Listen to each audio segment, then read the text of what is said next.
I'm Ann Day, and I'm a StockShop photographer.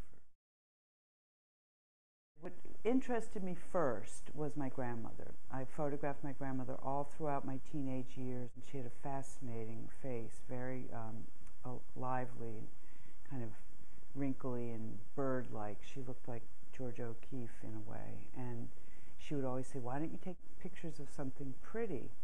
And now I am taking pictures of pretty things. I teach a course called Making Extraordinary Pictures from Ordinary Events, and still that is what moves me the most.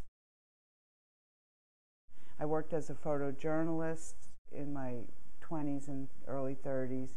I worked in South Africa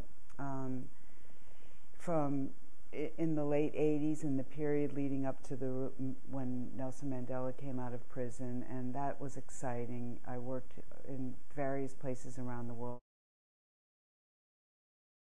My first job as a digital photographer, which was in 2002, was to work on a book called One Day in the Life of Africa, which was sponsored by Olympus, and we all had a digital camera. None of us knew how to use it.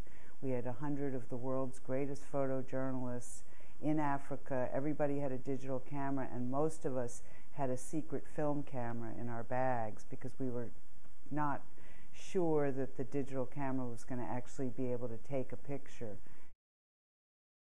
Really, I'm a generalist. I'm interested in photographing what's intimate, what's close to me, the places I live. I like photographing out my window. I think if I had to choose what most moves me, I would say childhood. Portraits of children, faces of children, and not just children, teenagers, young people, babies I love. Really, I'm interested in the experience of it, running and jumping, and I love water. I have lots of pictures of kids in the lake or kids in the ocean, and I think that the pictures to me are very nostalgic. There's a kind of a timeless element to these summertime pictures. It's a whole collection of images I have called Summer Lawns.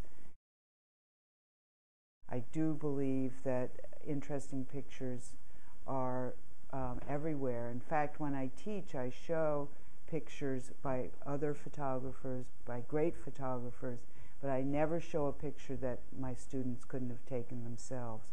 None of the pictures that interest me have any artificial lighting or any kind of sophisticated setup. They're all pictures that are taken with simple equipment, simple cameras that any other person could have taken, but they didn't take it because you have to be looking. You always have to be looking.